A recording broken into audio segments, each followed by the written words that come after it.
Will Juliana Pena get it done for the second time against Amanda Nunes? And is UFC 277 a card you should buy? Keep watching for those questions to be answered. UFC 277 is this weekend, Saturday, July 30th. And, this card is a little weird. It is not the card that is going to blow your hair back. And on paper, it has the potential to be a lot better than last pay-per-view, UFC 276. Excuse me, can't speak English today. And I say that because we all thought that UFC 276 was going to be the greatest card to date since probably UFC 268. But it wasn't. It really wasn't. And it let us all down because we raised our expectations so high. With this one having two massive fights, it could have a chance to eclipse that fight card for possibly being the best card of the year as far as statistic-wise, fight-wise. And I'm here to explain why. Aside from the two title fights that are going on this weekend, I think the only big fight is Anthony Smith versus Magomed Ankalaev. I mean, sure, you have Pantoja versus Perez, but let's be honest, they're kind of trying to keep things status quo within the flyweight division. Could be a backup for Moreno and Kai Kara France, but as far as I know, they're on the card just to keep things status quo. It's a good fight. I mean, Alex Perez hasn't fought since 2020, since he lost to Davison Figueiredo, UFC 255, but that's just kind of a filler for the card.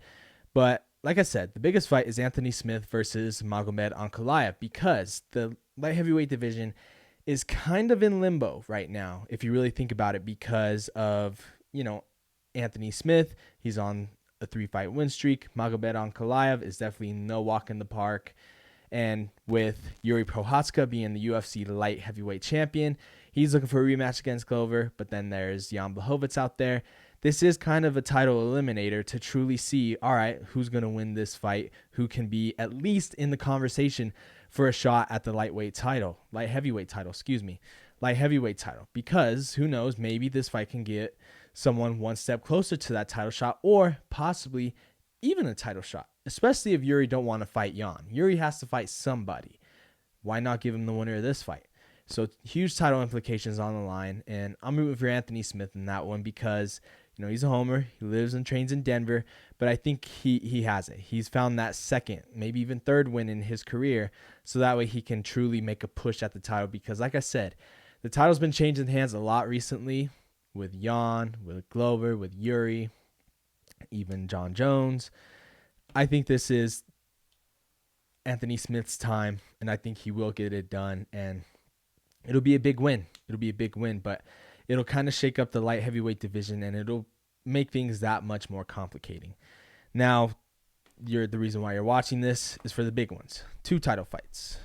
Flyweight interim title fight between Brandon Moreno and Kai Kara France. Kai Kara France or France. However you want to say it. Just make sure you put the emphasis on France or France. This is a little weird. This is almost a title fight, interim title fight, that you can say is not needed because is Davison Figueiredo that injured? Or does he just not want to fight Brandon Moreno? I think it's the second thing. I think he don't want to fight Brandon Moreno. I think he's like, all right, well, I'd rather fight Kai Kara France, which he said in an interview, but make an interim title because somehow my finger hurts. I mean, excuse me, look at this post right here. I mean, it's kind of funny. It's kind of funny if you really look at it because he's trying to say his finger is all messed up, but then his head is as big as the freaking... It's like he had a filter. It's hilarious. It's one of the funniest things I've seen all week, which is why I'm fighting back a huge laughter. So they created this interim title because of Figueiredo's injuries. But I just think, like I said, he doesn't want to fight Brandon Moreno, especially because he lost that last fight. I made many videos, and I'm going to make another one, explaining how Brandon Moreno won his last title fight against Davison Figueiredo. He should be making a title defense against Kai Kara France rather than fighting for an interim belt. But that fight just has to be made in the future because they are one 1 and 1. There's no way Davison can sleep comfortably at night knowing that that is the score in their series. A fourth fight is inevitable between these two. These two, Kai Kara-France and Brandon Moreno, fought at UFC 245 back in 2019. So coming up on 3 years ago. These guys were on the, 24th season of The Ultimate Fighter. Now, they weren't teammates. One was on Team Cejudo, another was on Team Benavidez. But I knew these guys were going to at least meet each other in their UFC 10 years. I just knew it. I knew these guys were too good, too skilled to not fight in the UFC. And here they are. But like I said, they had a rematch. They fought before way back in 2019, UFC 245. Moreno won by decision. Good fight, especially for those men at that point in their careers. But fast forward to now, both of them have gotten immensely better, tremendously better. And we all know that because Brandon Moreno was the flyweight champ. I think he is the uncrowned champ. Meanwhile, Kai Kara-France has been sparking everybody he's ever fought. I mean, the Cody Garbrandt knockout that he had back at UFC 269 definitely could be viral on any platform. But if only Kai was a little bit more vocal on the microphone, maybe that would have gone more viral. But instead, it's just another knockout on his already impressive highlight reel. And that's kind of, a March win over Askar Askarov is what got Kai Kara-France in this position. Now, with that being said, I do think Brandon is going to win. I do. I think he is on a mission. He had a taste of the championship already. He's going to get another taste of it this Saturday. He's just at a different point in his career. Kai is young. Kai can definitely come back when Brandon is long gone. Or maybe even they have a trilogy because Kai keeps winning and Brandon won the title back. But I just don't think it's his time right now. I think Brandon wins. I think he kind of smokes him. I think he does. I think he wins second round TKO. I think he wobbles him in the first. We almost have a near finish in the first. But he gets the job done because Brandon is just that better. I mean, the first fight was a decision victory, but that was a point where Brandon didn't really know who he was as an MMA fighter, as a UFC fighter. Now he does, and I think he's going to really go out there and put on a performance and demand that title shot against Davison, and Davison might shit his pants for all we know. Now, let's go to the main event, the fight card of the summer. The summer blockbuster, as you may say. I know Adesanya's was supposed to be, but that guy, he's pissing me off. But this is the summer blockbuster. This is easily the biggest women's fight in UFC history. Scratch that. The biggest female fight in all of combat sports, bar none. I said that, and I'm pretty sure you won't disagree with that. Amanda Nunes versus Juliana Pena.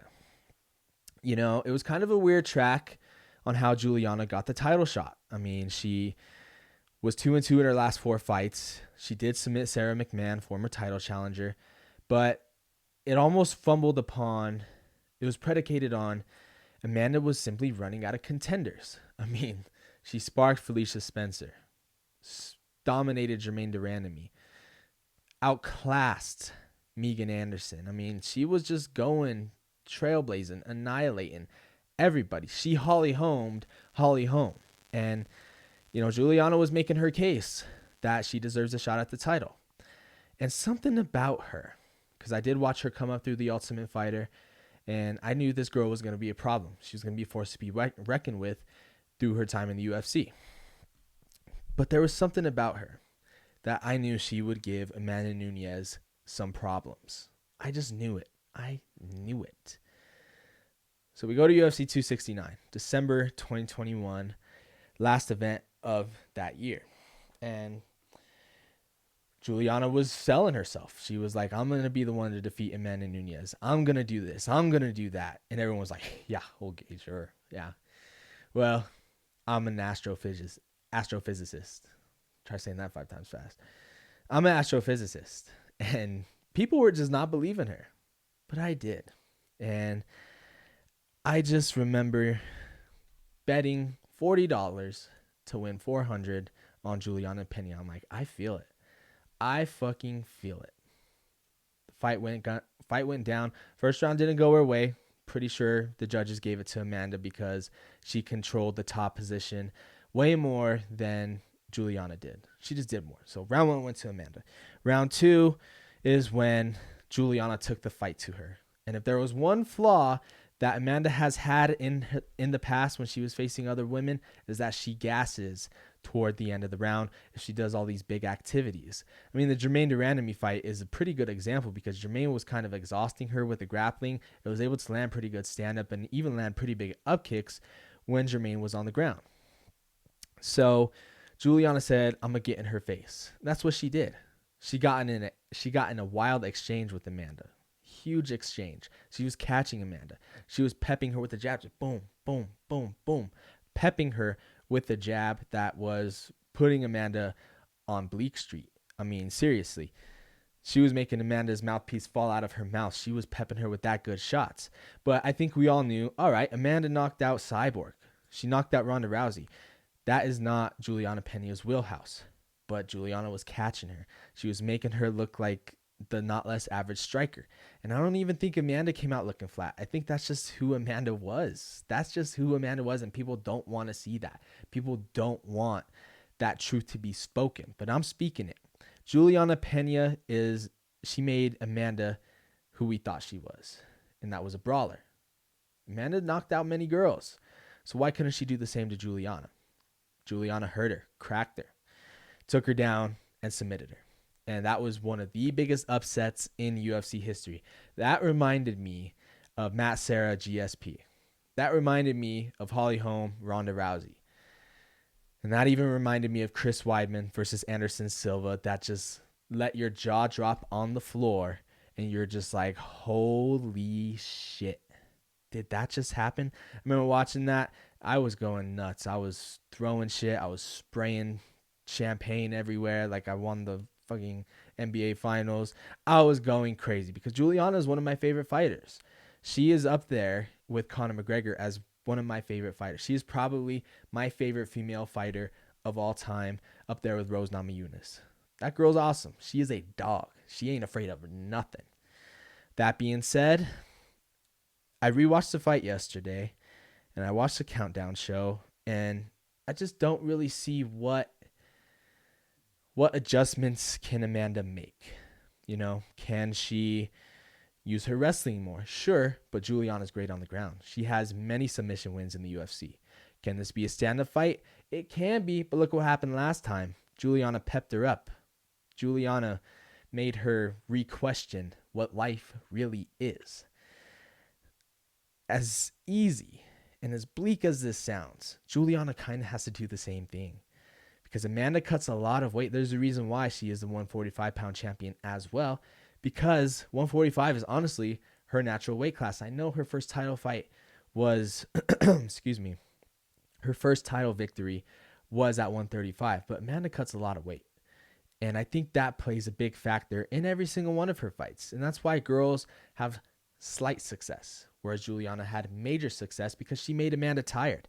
I think she has to do the same thing. Just get in her face, grapple with her, take her down, and just do the same thing. Just be mean, be a dog. You got to meet fire with fire because we know Amanda's going to come with everything she's got. So with that being said, I got Juliana winning again. I do. I know Amanda saying she had a bad night in the office, but I don't think she did. I think Juliana just simply beat her. And here's the crazy part about this entire fight. If Amanda wants to use that excuse of a knee injury, if Amanda wants to use an excuse of she let the pressure of being a world champion get to her, those are all common excuses we hear champions go through. But Amanda kind of has a point in the sense that she's made a ton of money. She's a millionaire. She is on every talk show. She is in every commercial, it seems like, in Brazil. She is famous. She is the women's GOAT. There's no dispute. She is the greatest female women's fighter of all time. No one will disagree on that. And I think, with all that catching up to her, she was able to kind of let that fold her, if you know what I mean. And Juliana, people are calling that win a fluke. People are saying, oh, well, it was one, whatever. In the rematch, I bet that won't happen again. So she's coming in with even more motivation than the last fight. Not only more motivation, but her confidence is super sky high. I said this reminds me of Anderson Silva and Chris Weidman because Chris Weidman did the unthinkable. He defeated the GOAT in Anderson Silva.